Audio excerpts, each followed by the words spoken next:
नमस्कार।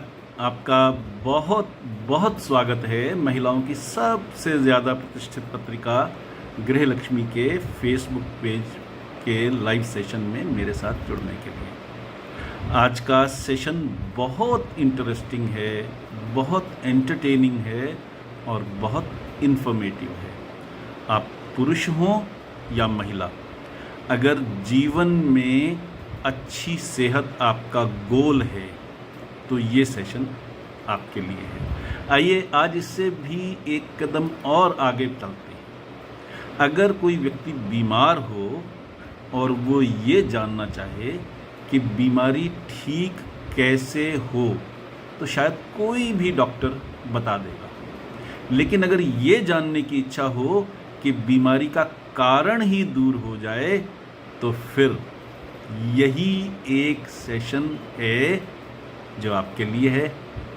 आज आपको कुछ ऐसी जानकारी मिलेगी जो आपकी सोच ही नहीं बल्कि आपके और आपके परिवार के जीवन की दिशा बदल सकती है। मैं ज़ोर देकर कहना चाहता हूं कि मेरा आज का ये सेशन ऐसा पहला सेशन है जो आज से पहले कभी नहीं हुआ, और इसमें सेहत से रिलेटेड जो जानकारी मिलेगी वो हो सकता है कि बहुत से डॉक्टर्स के लिए भी बिल्कुल नई हो।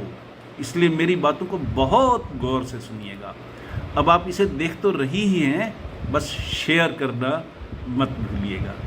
कुछ ही दिन पहले फेमस कॉमेडियन राजू श्रीवास्तव का हार्ट अटैक। एक और बहुत ही फेमस आदमी, एंटरप्रेन्योरशिप और इन्वेस्टमेंट में किंग माने जाने वाले खरबपति इन्वेस्टर राकेश झुनझुनवाला आज से ठीक एक हफ्ता पहले यानी पिछले रविवार 14 अगस्त को स्वर्ग सिधार गए। माना जाता है कि वो 45,000 करोड़ की संपत्ति के मालिक थे। इसे थोड़ा सा समझ लेते हैं। राकेश झुनझुनवाला लखपति नहीं थे, वे उससे बहुत बहुत ऊपर थे। वो करोड़पति नहीं थे, वो उससे भी बहुत बहुत ऊपर थे।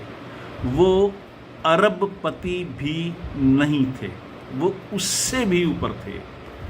वो खरबपति थे और 4.5 खरब की संपत्ति के मालिक थे। उन्हें भारत का वॉरेन बफे कहा जाता था। स्टॉक मार्केट के जिस शेयर में वो निवेश करते थे, लाखों लोग उस शेयर पर झपट पड़ते। उन्होंने star health and allied insurance company के शेयर्स में काफ़ी बड़ी इन्वेस्टमेंट की थी। आम आदमी इस कंपनी से इंश्योरेंस करवाता है। इस कंपनी के शेयर होल्डर होने के बावजूद वो अपनी सेहत के लिए कुछ नहीं कर सके, क्योंकि वो अपनी सेहत के मामले में बहुत लापरवाह थे। इस कारण से वो महज 62 ईयर्स की उम्र में जीवन का दांव हार गए। वो शराब और सिगरेट के शौकीन तो थे ही, खान पान के मामले में वो कोई संयम नहीं बरतते थे। यही नहीं, एक्सरसाइज के मामले में भी वो खुद को आलसियों की कैटेगरी में रखते थे। लैक ऑफ एक्सरसाइज और खान पान में कोई बैलेंस न होना, इस आदत के कारण उनका शरीर बीमारियों का घर बन गया और वो चलने फिरने तक से लाचार थे। यहाँ तक कि प्राइम मिनिस्टर नरेंद्र मोदी से मुलाकात के टाइम भी वो अपनी कुर्सी से उठ ही नहीं पाए थे। हमें यह भी मालूम है कि पिछले साल लगभग इसी समय मुकेश अंबानी भी अपने स्ट्रेस के इलाज के लिए इंग्लैंड गए थे। सवाल ये है कि देश के दो सबसे अमीर आदमी, जिनके पास न नॉलेज की कमी है न रिसोर्सेज की कमी है, वो चंगुल में रोग के कैसे फंस गए, और अगर रोग हो ही गया तो ठीक क्यों नहीं हो पाए। अपने इस सेशन में हम आज इसी टॉपिक पर बात करेंगे और अपनी सेहत से जुड़े कई नए एस्पेक्ट भी एक्सप्लोर करेंगे। तो शुरू करते हैं आज का लाइव सेशन। एक बार फिर आपका बहुत बहुत स्वागत है हमारे इस फेसबुक लाइव सेशन में। इस प्रोग्राम में हर हफ्ते रविवार को शाम 5 बजे हम एक नया टॉपिक लेकर हाजिर होते हैं। हमारा आज का टॉपिक है अच्छी सेहत का गुरु मंत्र। मैं हूं पीके खुराना, मैं एक integrated success and happiness coach हूं। यानी मैं यह ट्रेनिंग देता हूं कि हम सफल कैसे हों और सफलता के साथ साथ सच्ची खुशी कैसे हासिल करें। Holistic success coupled with genuine happiness. और इस प्रोसेस में मैं दिल से, दिमाग से और आत्मा से कूड़ा चुन लेता हूँ। I am the rag picker of the soul. मैं आपको वो बताता हूँ जो मेरे अपने जीवन में गुजरा है और उससे जो सीख मिली है, मैं बस वही शेयर करता हूँ। और इस उम्मीद में शेयर करता हूँ कि मेरे जीवन से जो सीख मुझे इतने साल गंवा कर मिली है वो आपको तुरंत मिल जाए। और इसके लिए हमें गृह लक्ष्मी की पूरी टीम का शुक्रगुजार होना चाहिए कि गृह लक्ष्मी ने हमें एक ऐसा कारगर प्लेटफॉर्म दिया है जहां हम और आप इकट्ठे होकर एक दूसरे से सीख सकते हैं।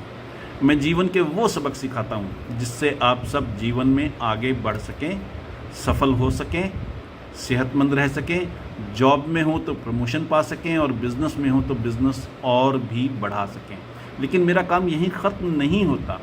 मैं जो कुछ सिखाता हूँ उसका बेसिक प्रिंसिपल ये है कि आदमी सफल हो पर सफलता के चक्कर में घुन बनकर पिस ना जाए, सफलता के चक्कर में सेहत ना गंवा दे, सफलता के चक्कर में खुशियों से महरूम ना हो जाए और सफलता के कारण इतना अहंकारी या ईगोइस्टिक ना हो जाए कि उसके रिश्ते ही खराब हो जाए, और सफलता के कारण उसे इतना गुमान ना हो जाए कि वो कंट्रोल से बाहर होकर अनाप शनाप काम करने लग जाए, इमोरल काम करने लग जाए, इल्लीगल काम करने लग जाए और जेल जाने की नौबत आ जाए। इसलिए मैं ये भी कहता हूँ कि मैं दिल से, दिमाग से और आत्मा से कूड़ा चुन लेता हूँ। हम the rag picker of the soul. आइए अब शुरू करते हैं आज का सेशन।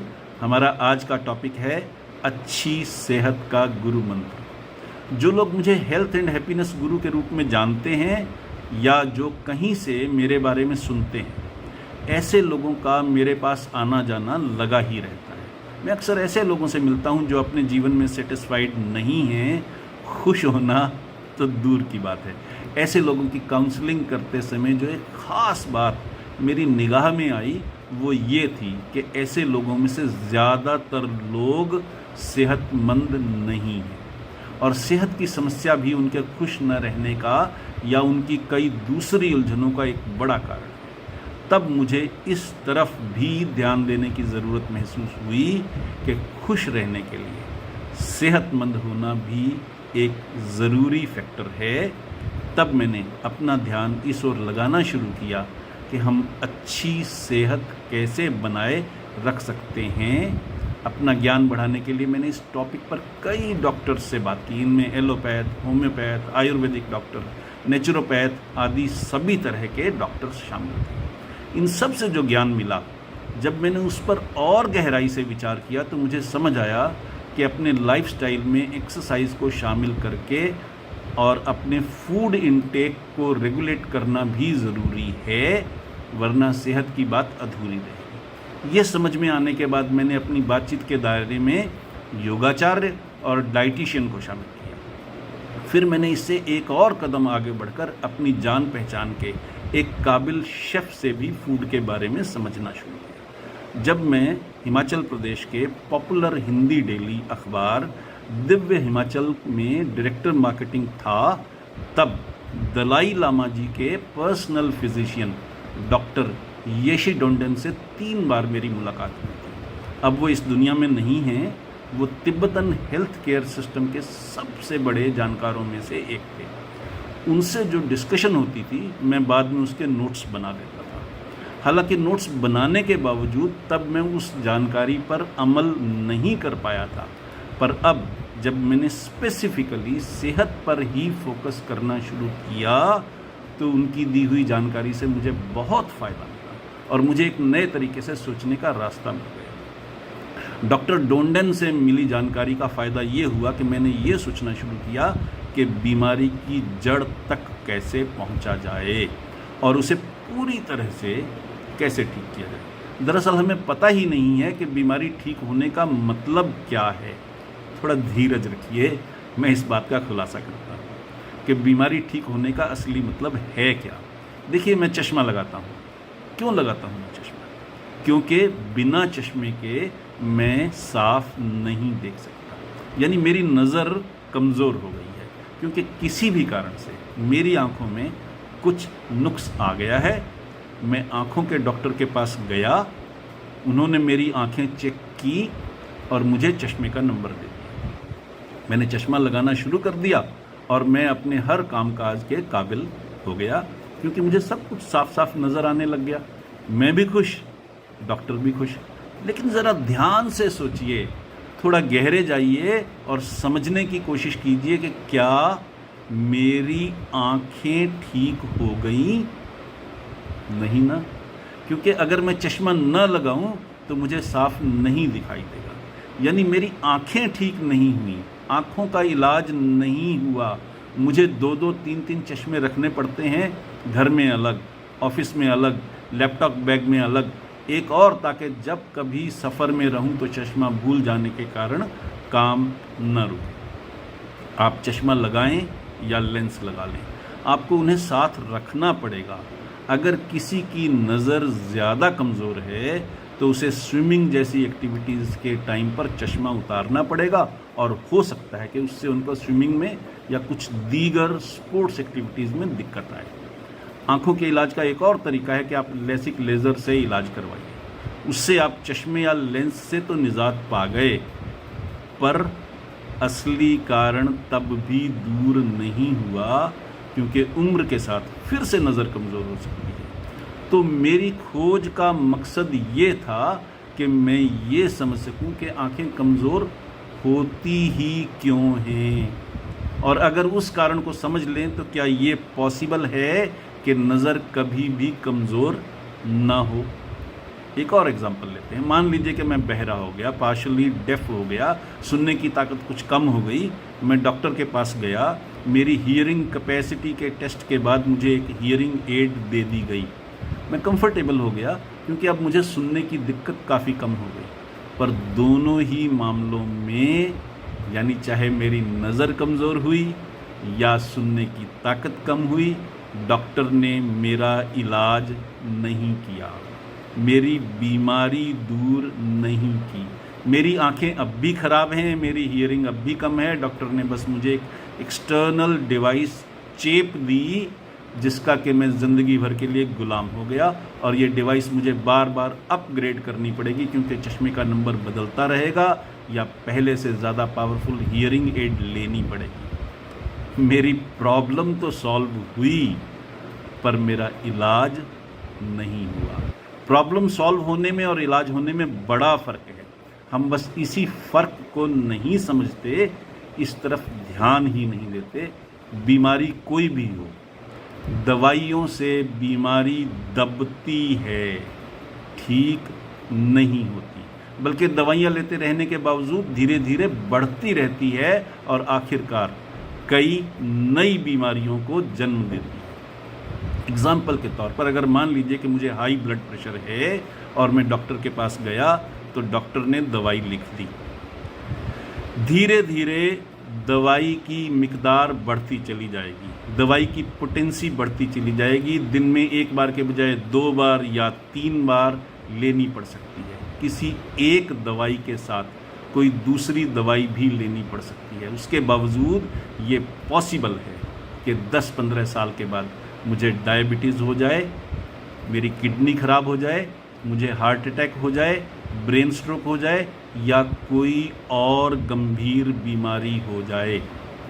ऐसा इसलिए होता है क्योंकि कोई भी दवाई ब्लड प्रेशर ठीक नहीं करती, सिर्फ कुछ घंटों के लिए दबा देती है। बीमारी वहीं की वहीं रहती है और धीरे धीरे बढ़ती चली जाती है। यही नहीं, आगे ये कई और नई बीमारियों का कारण बनती है। तो ये समझ लीजिए कि डॉक्टर लोग हमारा इलाज नहीं कर रहे हैं, बल्कि हमारी प्रॉब्लम को टेम्पोरेरीली हमारी नज़रों से ओझल कर रहे हैं और हम समझते हैं कि हमारा इलाज हो गया। खैर, ये सब बताने का मेरा मकसद इतना सा था कि जब मुझे ये समझ आया तो मेरा ध्यान इस तरफ गया कि बीमारी का पूरा और पक्का इलाज कैसे हो। तो मैंने इस पर रिसर्च करनी शुरू कर दी, अलग अलग पैथी वाले डॉक्टर्स से बात की। डॉक्टरों से बातचीत के बाद ये समझ में आया कि हेल्दी लाइफस्टाइल और हेल्दी फूड हैबिट्स की तरफ ध्यान देना भी ज़रूरी है, वरना इलाज हो ही नहीं सकता। हेल्दी फूड हैबिट्स की बात आई तो मैंने कई डाइटिशियन से बात की, तब मुझे हर बार ये महसूस हुआ कि डाइटिशियंस जो बताते हैं उसे आदमी सुनता है, समझता है, मानता है, पर उसका पालन नहीं करता। पेशेंट एक बार ज़ोर शोर से डाइटिंग शुरू करता है, लोगों को अपनी डाइट प्लान के बारे में बताता है, पर जल्दी ही उस पर अमल करना बंद कर देता है। इसके कई कारण हैं। एक तो पेशेंट को ये लगता है कि उस पर बहुत सी बंदिशें लग गई। दूसरा ये है कि बाकी परिवार ये मानता है कि डाइट प्लान सिर्फ पेशेंट के लिए है। परिवार उसे कभी भी अपनाता ही नहीं और किसी एक अकेले आदमी के लिए हर रोज़ सब कुछ स्पेशली बनाना लंबे टाइम के लिए पॉसिबल ही नहीं हो पाता। इसलिए सब कुछ टाएं फिस। जब इस प्रॉब्लम पर ध्यान गया तो मन में ये विचार आया कि फूड अगर इतना टेस्टी हो कि हर कोई उसे खाना चाहे तो समस्या का हल पॉसिबल है। इसके मद्देनज़र मैंने कई फेमस शेफ्स से बात की। तब एक और नई बात समझ में आई कि प्रोफेशनल ट्रेनिंग में शेफ़ को टेस्टी खाना बनाना सिखाया जाता है, हाइजीनिकल ढंग से खाना बनाना सिखाया जाता है, पर फूड के असली मकसद के बारे में बात नहीं की जाती। सपोज़ कीजिए कि आप किसी रेस्टोरेंट में गए, आपने खाना ऑर्डर किया, थोड़ी देर बाद खाना सर्व हो गया, बढ़िया कटलरी, टेस्टी फूड, आपका दिल खुश हो गया। खाना टेस्टी था, खाना बनाने में साफ़ सफाई का पूरा ध्यान रखा गया था। उसके बावजूद क्या आप दावे से कह सकती हैं कि वो खाना हेल्दी भी था? यानी खाना खाने से सिर्फ आपको स्वाद मिला, क्या उस फूड ने, उस भोजन ने आपकी सेहत के लिए भी कुछ कंट्रीब्यूट किया? शेफ़ लोग टेस्टी खाना बनाना जानते हैं, उसे प्रिपेयर भी हाइजीनिकली करते हैं, पर वो फूड हेल्दी होगा या नहीं होगा इसकी कोई गारंटी नहीं है। इससे भी आगे, फूड टेस्टी हो, हाइजीनिकली प्रिपेयर्ड हो, इवन हेल्दी भी हो, तब भी अपनी ही कुछ कमियों के कारण हम हेल्दी फूड को भी अनहेल्दी बना डालते हैं। पब्लिक रिलेशंस फील्ड में होने के कारण और एंटरप्रेन्योर होने के कारण मैं बहुत सी ऑर्गेनाइजेशन से जुड़ा हुआ हूँ। इसलिए मैं जब किसी सेमिनार में जाता था तो लोगों के भोजन करने के तरीके पर ख़ास करके नज़र रखता था। तो ये सीधी सी बात है कि इन ऑर्गेनाइजेशन के सभी मेंबर बहुत पढ़े लिखे हैं, बहुत ज्ञानवान हैं और अपने प्रोफेशनल लाइफ में बहुत सक्सेसफुल भी हैं। मैंने इनमें से कई लोगों के लाइफस्टाइल को बारीकी से स्टडी किया। डॉक्टरों, नेचुरोपैथों, योगाचार्यों, डाइटिशियनों और शेफ़ से बातचीत करते रहने के साथ साथ इंडिपेंडेंटली अपनी रिसर्च भी जारी रखी, तब जाकर कहीं मैं समस्या की जड़ तक पहुंच सका। इन सारी बारीकियों के समझने पर जो जानकारी मिली वो बहुत हैरान कर देने वाली थी। इस सारी खोजबीन से जो दो बड़ी बातें मेरी जहन में आईं वो ये थी कि ताउम्र हेल्दी रहना और लगातार हेल्दी बने रह पाना पॉसिबल है, और हेल्दी रहना हमारी अपनी जिम्मेदारी है। कोई दूसरा आदमी हमें हेल्दी नहीं बना सकता। अपनी हेल्थ हमारी अपनी जिम्मेदारी है। ये दो पॉइंट अगर अपने जीवन में उतार लिए तो फिर कभी बुखार नहीं होगा, ज़ुकाम नहीं होगा, बीमारी नहीं आएगी, यहाँ तक कि कोविड भी आपको नहीं डरा सकेगा। तब समझ में आया कि सेहत के बारे में हमारा ज्ञान कितना अधकचरा है। सेहत को लेकर हम सब लोग बहुत सी गलतफहमियों और खुशफहमियों के शिकार हैं।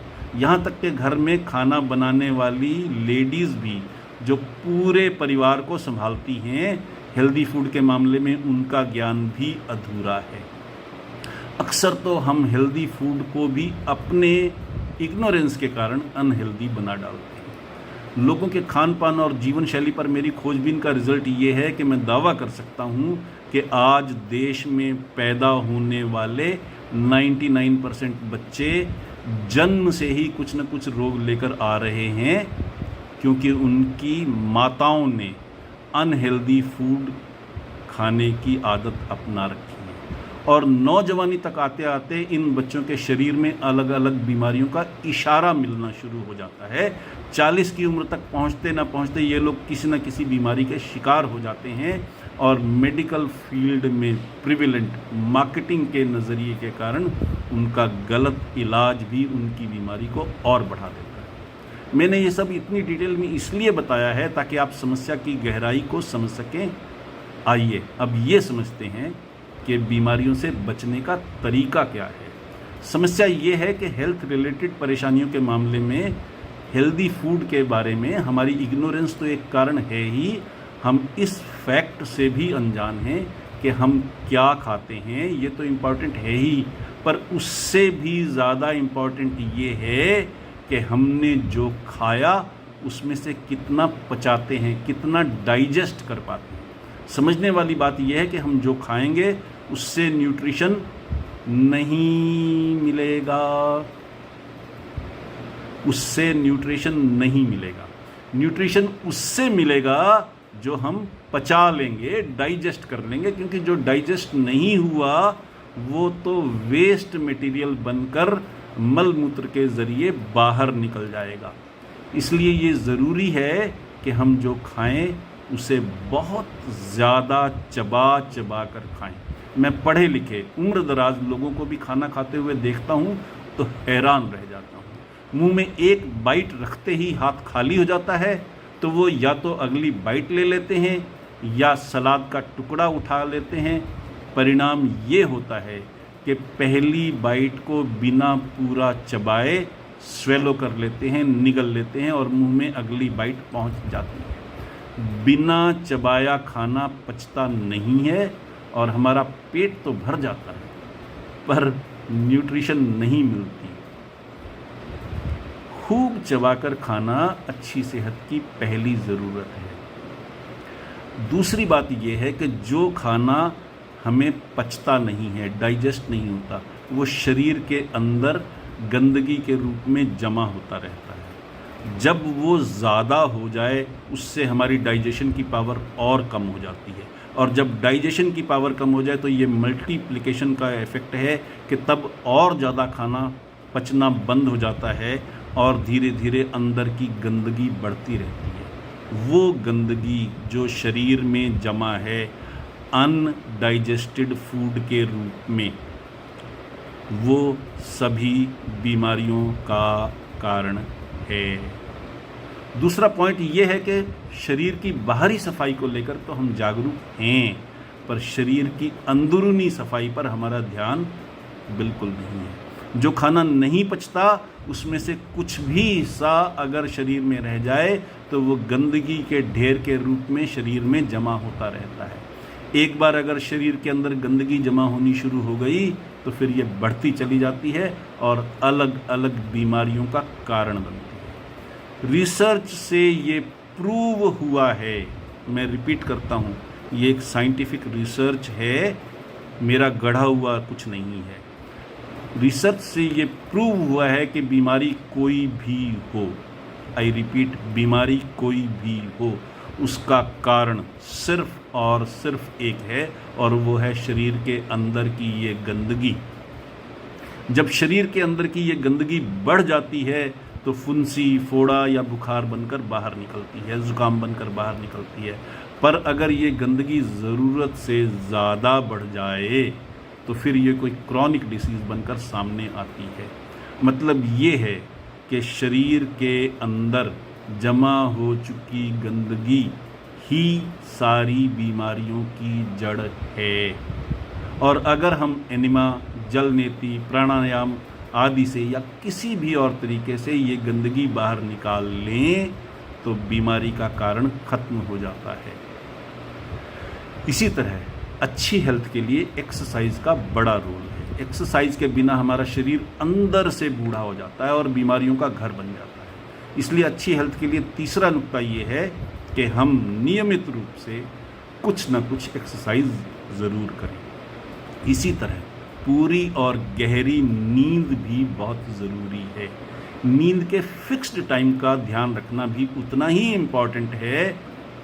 लबो लुबाब ये कि हम भोजन में सैलेड और सब्ज़ी की मात्रा बढ़ा दें और रात का भोजन हल्का फुल्का रखें। रात का भोजन सोने से 3 घंटे पहले तक हो जाना आइडियल सिचुएशन है। सोने से 1-1.5 घंटा पहले मोबाइल फ़ोन और टीवी का प्रयोग बंद कर दें। एक और ज़रूरी इन्फॉर्मेशन ये है कि रात 10 बजे तक सो जाना बहुत गुणकारी है, क्योंकि रात 10 बजे से सवेरे के 2 बजे के बीच में हमारा ब्रेन मेलाटोनिन नाम का हार्मोन सिक्रीट करता है, जिससे हमारी नींद गहरी हो जाती है। नींद गहरी हो जाए तो शरीर अपनी रिपेयर खुद शुरू कर देता है। इसी दौरान शरीर खुद ही अपने अंदर की फैट को बैलेंस करने, बीमार कोशिकाओं की मुरम्मत करने और नई कोशिकाएं बनाने के काम में लगा रहता है। यही नहीं, हड्डियों की भी मुरम्मत करता है और मेमोरी पावर को भी मजबूत बनाता है। शरीर की अंदरूनी सफाई न होने से जो चर्बी जमा होती है, जो कोलेस्ट्रॉल बनता है, उसे हम कई बार सेहत समझ लेते हैं, जबकि असल में यही हमारे सभी रोगों का असली कारण है। ताज़ी हवा और उगते सूरज की किरणें हमारे लिए अच्छी हेल्थ की गारंटी हैं। रेगुलर एक्सरसाइज, शुद्ध हवा, उगते सूरज की किरणें, हेल्दी फूड अच्छी सेहत के लिए ज़रूरी हैं। हेल्दी फूड का मतलब है प्लांट बेस्ड ताज़ा फूड, प्रोसेस्ड फूड नहीं। दूसरी बात, अगर हम चपाती खाएं तो चपाती ही खाएं, और अगर चावल खाएं तो चावल ही खाएं।